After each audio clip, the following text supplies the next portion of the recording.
오직 주의 사랑에 매여 내 영 기뻐 노래합니다. 이 소망의 언덕 기쁨의 땅에서 주께 사랑 드립니다. 오직 주의 임재 안에 갇혀 내 영 기뻐 찬양합니다. 이 소명의 언덕 거룩한 땅에서 주께 경배드립니다. 주께서 주신 모든 은혜 나는 말할 수 없네. 내 영혼 즐거이 주 따르렵니다. 주께 삶 드립니다. 선지자들에 대한 말씀이라 내 마음이 상하며 내 모든 뼈가 떨리며 내가 취한 사람 같으며 포도주에 잡힌 사람 같으니 이는 여호와와 그 거룩한 말씀 때문이라. 이 땅에 간음하는 자가 가득하도다.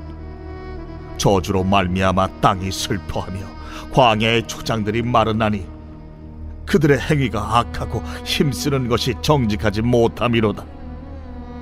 여호와의 말씀이니라. 선지자와 제사장이 다 사악한지라 내가 내 집에서도 그들의 악을 발견하였노라.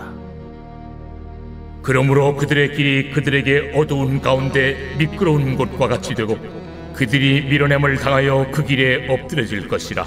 그들을 벌하는 해에 내가 그들에게 재앙을 내리리라. 내가 사마리아 선지자들 가운데 우매함을 보았나니 그들은 바알을 의지하고 예언하여 내 백성 이스라엘을 그릇되게 하였고 내가 예루살렘 선지자들 가운데도 가증한 일을 보았나니 그들은 간음을 행하며 거짓을 말하며 악을 행하는 자의 손을 강하게 하여 사람으로 그 악에서 돌이킴이 없게 하였은즉 그들은 다 내 앞에서 소돔과 다름이 없고 그 주민은 고모라와 다름이 없느니라. 그러므로 만군의 여호와께서 선지자에 대하여 이와 같이 말씀하시니라. 보라, 내가 그들에게 쑥을 먹이며 독한 물을 마시게 하리니 이는 사악이 예루살렘 선지자들로부터 나와서 온 땅에 퍼짐이라 하시니라. 만군의 여호와께서 이와 같이 말씀하시되 너희에게 예언하는 선지자들의 말을 듣지 말라. 그들은 너희에게 헛된 것을 가르치나니 그들이 말한 묵시는 자기 마음으로 말미암은 것이요 여호와의 입에서 나온 것이 아니니라. 항상 그들이 나를 멸시하는 자에게 이르기를 너희가 평안하리라 여호와의 말씀이니라 하며 또 자기 마음이 완악한 대로 행하는 모든 사람에게 이르기를 재앙이 너희에게 임하지 아니하리라 하였느니라. 누가 여호와의 회의에 참여하여 그 말을 알아들었으며 누가 귀를 기울여 그 말을 들었느냐. 보라, 여호와의 노여움이 일어나 폭풍과 회오리 바람처럼 악인의 머리를 칠 것이라. 여호와의 진노가 내 마음에 뜻하는 바를 행하여 이루기까지는 그치지 아니하나니 너희가 끝날에 그것을 완전히 깨달으리라. 이 선지자들은 내가 보내지 아니하였어도 다름질하며 내가 그들에게 이르지 아니하였어도 예언하였은즉 그들이 만일 나의 회의에 참여하였더라면 내 백성에게 내 말을 들려서 그들을 악한 길과 악한 행위에서 돌이키게 하였으리라. 저는 오늘 본문의 말씀으로 설교 준비를 하면서 많은 부담을 느꼈습니다. 왜냐하면 본문의 말씀이 평신도들이 아닌 영적 지도자들의 타락에 관한 준엄한 하나님의 경고의 말씀이기 때문입니다. 저 역시 허물과 죄가 많은 목사로서 영적 지도자들에 대한 하나님의 준엄한 심판에 관한 말씀을 전하는 것이 몹시 두렵기도 하고 부담스럽기도 했기 때문입니다. 여러분이 오늘 본문을 보시면 알겠지만 당시 예레미야 선지자가 당대의 같은 제사장과 선지자들에게 책망과 심판에 관한 메시지를 전하는 것 역시 쉽지 않았을 것입니다. 오늘 본문 23장 9절 말씀을 보십시오. 선지자들에 대한 말씀이라 내 마음이 상하며 내 모든 뼈가 떨리며, 여기서 내 마음이 상한다는 문자적 의미는 내 심장이 무너진다는 것을 말하고 뼈가 떨리는 것 같은 깊은 공포감을 의미하는 것입니다. 내가 취한 사람 같으며 포도주에 잡힌 사람 같으니 이는 여호와의 말씀 때문이라고 했습니다.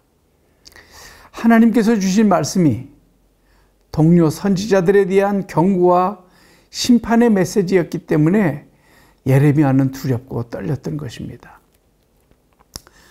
저도 하나님의 말씀을 전해왔던 목사이지만 가끔은 설교를 피하고 싶은 성경 본문들이 있습니다. 바로 오늘과 같은 말씀이 그런 것입니다.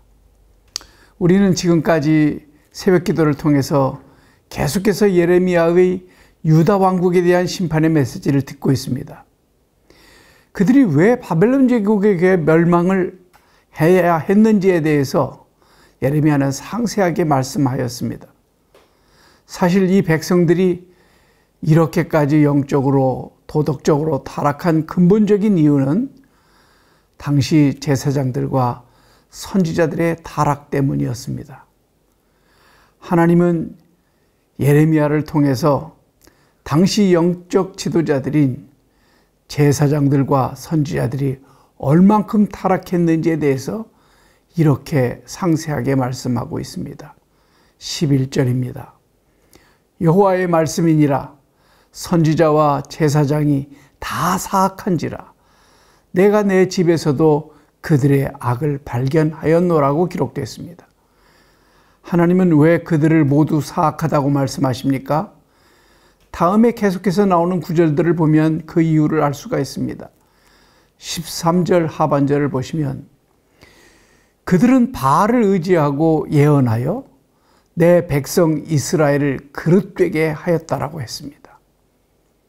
또 14절을 보시면 내가 예루살렘 선지자들 가운데도 가증한 일을 보았나니 그들은 간음을 행하며 거짓을 말하며 악을 행하는 자의 손을 강하게 하여 사람으로 그 악에서 돌이킴이 없게 하였은즉 그들은 다 내 앞에서 소돔과 다름이 없고 그 주민은 고모라와 다름이 없느니라고 하셨습니다. 또 있습니다. 16절을 보시면 그들은 너희에게 헛된 것을 가르치나니 그들이 말한 묵시는 자기 마음으로 말미암으며 또 여호와의 입에서 나온 것이 아니라고 했습니다.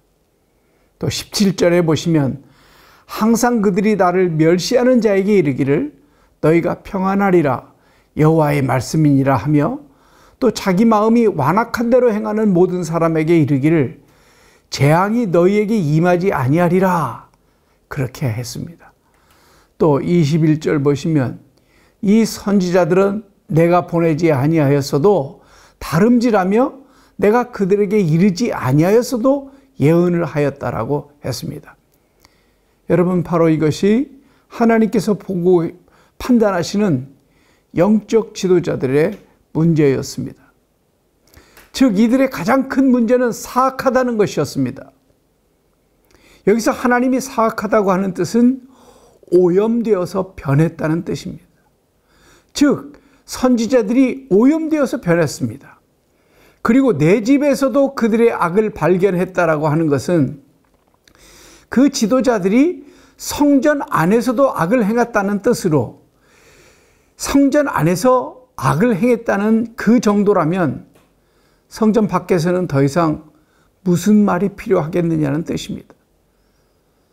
그들은 하나님이 보내지 않았는데도 하나님이 보내셨다고 거짓말하였고 거기에다가 여기저기 다니면서 열심으로 다름질하면서 거짓 설교를 하였습니다. 하나님이 보여주지도 않고 깨닫게 해주지도 않았는데 하나님이 보여주셨다고 말하고 깨닫게 해주셨다고 말하면서 이제 우리는 절대로 재앙을 받지 않고 평안하게 살 것이라고는 거짓된 희망의 메시지를 넣어서 당시의 이스라엘 백성들은 회개하고 악에서 돌이켜야 할 사람들임에도 불구하고 그들을 회개하지 못하도록 하였다는 것입니다.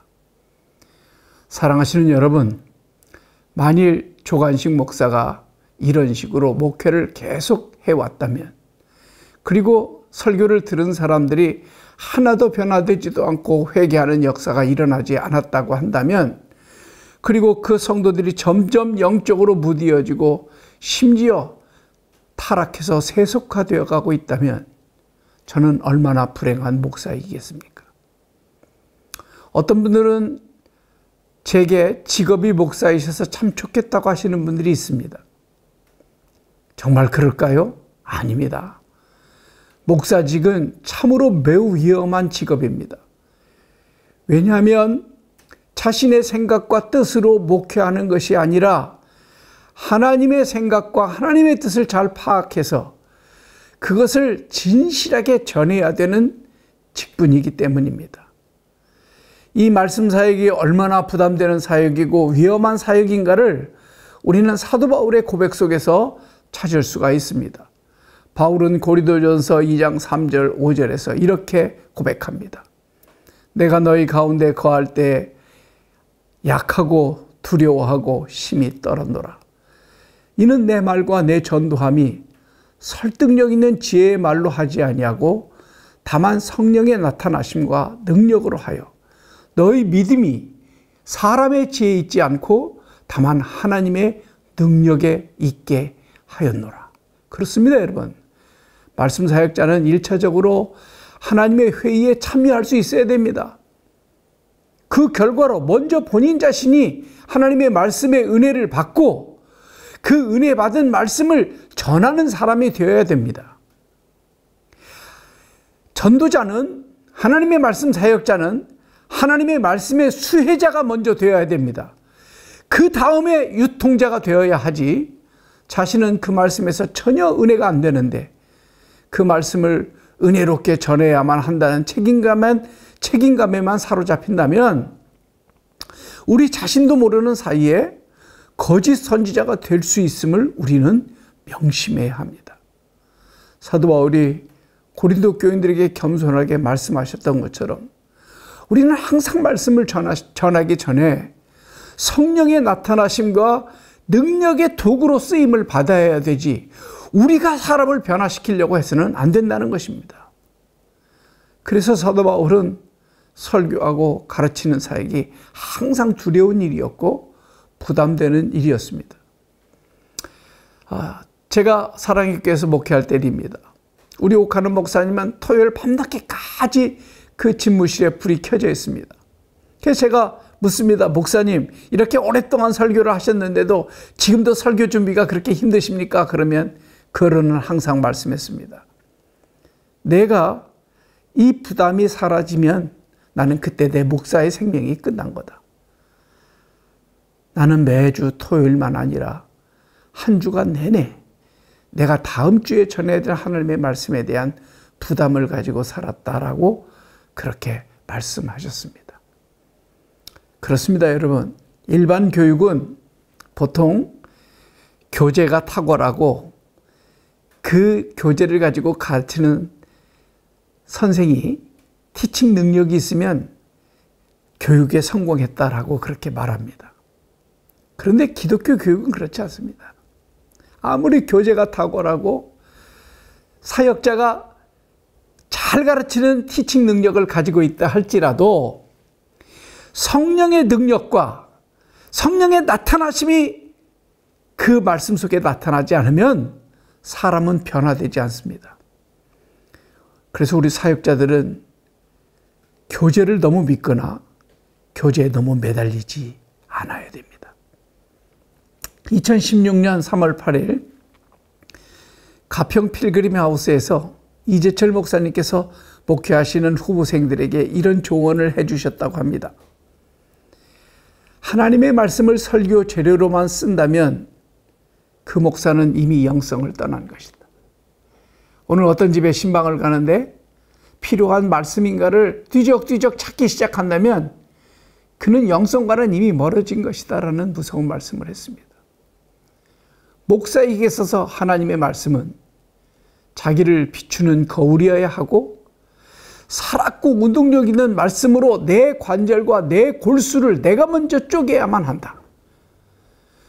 그 거울로 나를 비춰보고 나를 객관화할 때 바로 그 경험이 설교로 공유되는 것이고 그 설교가 교인의 가슴을 움직이지 않겠는가라는 이런 말씀을 했다는 것입니다. 사랑하시는 성도 여러분, 한국교회가 하나님의 말씀으로만 회복될 것인가 라고 하는 이 질문에 우리는 만약 가르치고 배우는 의미의 말씀이라면 아마도 저는 쉽지 않을 것이라고 생각합니다. 이미 한국교회는 말씀 공부가 차고 넘치고 있습니다. 하지만 그 말씀을 가르치는 목회자가 먼저 그 말씀대로 행하면 그 말씀이 저는 역사할 것이라고 믿습니다. 그렇습니다, 여러분. 말씀 사역자는 먼저 자신이 사역의 수혜자가 되어야 합니다. 고린도전서 9장 26절 27절 바울이 이렇게 말합니다. 그러나 나는 다름질하기를 향방 없는 자 같이 아니하고 싸우기를 허공을 치는 것 같이 아니하며 내가 내 몸을 쳐 복종하게 함은 내가 남에게 전파한 후에 자신이 도리어 버림을 받을까 두려워함이로다 라고 했습니다. 사랑하시는 성도 여러분, 예레미야 시대의 유다 왕국의 멸망은 그 이유가 영적 지도자들의 타락 때문이었습니다. 그래서 우리는 여러분들이 오늘 여러 가지 기도 제목이 있으시겠지만 오늘과 그리고 내일은 특별히 우리 교회에서 말씀 사역을 하시는 목사님들과 전도사님들 위해서 기도해 주시기를 바랍니다. 영적 지도자들이 깨어 있어야 교회가 깨어납니다. 한국교회 목사님들이 먼저 하나님의 교제 가운데 영적으로 깨어나야 부흥을 경험하셔야 한국교회가 새로워집니다. 저와 여러분이 오늘 이러한 말씀을 마음에 담고 함께 오늘 기도 제목을 따라서 기도하시기를 바랍니다. 오늘 기도 제목입니다. 교회의 주인 되시는 하나님, 우리 교회가 주님께서 위임하여 주신 3대 사명, 가르치는 교회, 전파하는 교회, 치유하는 교회의 사명을 성실하게 감당하는 교회가 되게 하여 주옵소서. 또 지금 캄보디아 선교에 헌신되어 단기 선교에 참여하고 계시는 우리 교우들을 성령님이 인도하셔서 현지인과 현지 교회 성도들에게 큰 힘이 되어주며 은혜와 평강으로 이끌으시는 하나님을 충만하게 경험하게 하옵소서. 어제부터 함께하는 교역자 수련회에 참석하시는 우리 교회 이인호 목사님과 모든 목사님들 그리고 전도사님들에게 은혜로 충만하게 하셔서 가을 학기에 우리 교회를 부흥케 하는 일에 사용해 주소서.